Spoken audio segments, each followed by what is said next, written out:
13 మంది హాజరు. ఇది పరిస్థితి. చాలామంది భవిష్యత్తే పోయింది.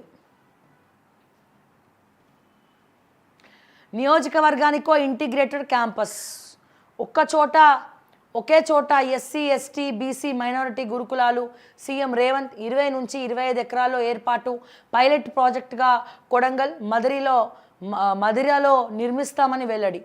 నేడు ఢిల్లీకి సీఎం రేవంత్ రెడ్డి ఎంపీల ప్రమాణ స్వీకార కార్యక్రమానికి హాజరు. రాష్ట్ర అభివృద్ధి పెండింగ్ ప్రాజెక్టులపై కేంద్ర మంత్రులతో భేటీగానున్న సీఎం కేబినెట్ విస్తరణపై అధిష్టానం పెద్దలతో చర్చించే అవకాశం. అధిష్టానం పెద్దలు చెప్తే మాత్రం రేవంత్ రెడ్డి వింటాడా?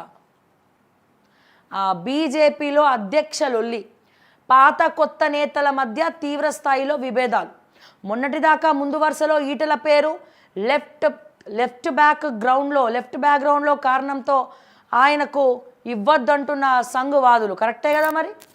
ధర్మం తెలిసిన వాళ్ళకే ఇవ్వాలన్న రాజాసింగ్, పొలిటికల్ సీనియారిటీని చూడాలంటున్న మరో వర్గం. విభేదాలతో స్టేట్ చీఫ్ ప్రకటనను పెండింగ్లో పెట్టిన హైదరాబాద్. ఇగో నేను చెప్తున్నా, ఈయనకి ఇయ్యకండి. ఇందాక ఆల్రెడీ మనం మాట్లాడినాం. ఈటెల రాజేందర్కి ఇయ్యకండి. అరవింద్ గారు కూడా నోటి దురుసుతనం ఎక్కువ, ఎట్లా పడితే అట్లా తిడుతూ ఉంటాడు. సో అరవింద్ కూడా ఇయ్యకండి.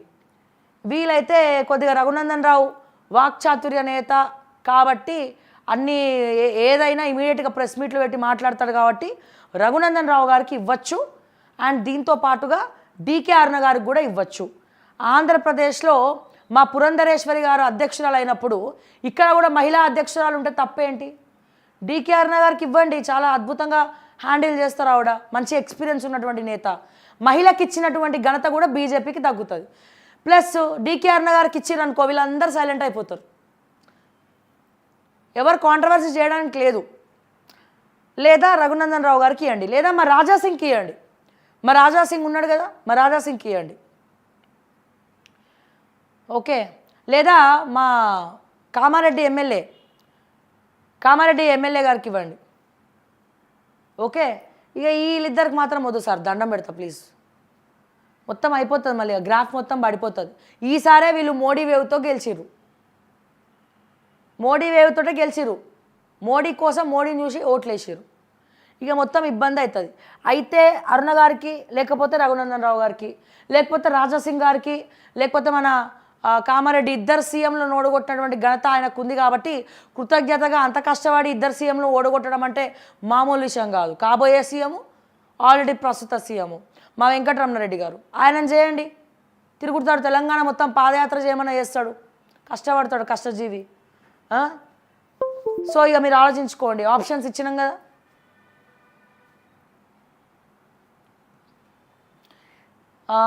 సీనియర్లు పోతున్నా కేసీఆర్ సైలెంట్. ఏం చేస్తాడు సారిగా? కొట్లాడతాడా ఏమైనా వచ్చి? ఏం కొట్లాడలేరు. కేకే, కడియం, పోచారం లాంటి వాళ్ళను కాపాడుకోలేని పరిస్థితి. ట్వీట్లకే పరిమితం అవుతున్న వర్కింగ్ ప్రెసిడెంట్ కేటీఆర్. కారు ఖాళీ అవుతుండడంతో క్యాడర్ తలోదారట. మా సోషల్ మీడియాలో చాలామంది అసలు సిసైనటువంటి బీఆర్ఎస్ కార్యకర్తలు మా సార్కి, మా బాపు కేసీఆర్కి ధైర్యం చెప్తా ఉన్నారు. పోతే పోయిండ్రు సార్, వాళ్ళు మధ్యలోనే వచ్చిర్రు, మధ్యలోనే పోయిండ్రు.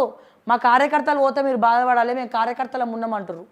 సో మరి దట్ ఈస్ కార్యకర్త. చూసిరా సార్, మీరేమో ఇన్ని రోజులు పైసలకు విలువలు ఇచ్చారు, మా కార్యకర్తలేమో మీకు విలువ ఇస్తుర్రు కేసీఆర్ గారు.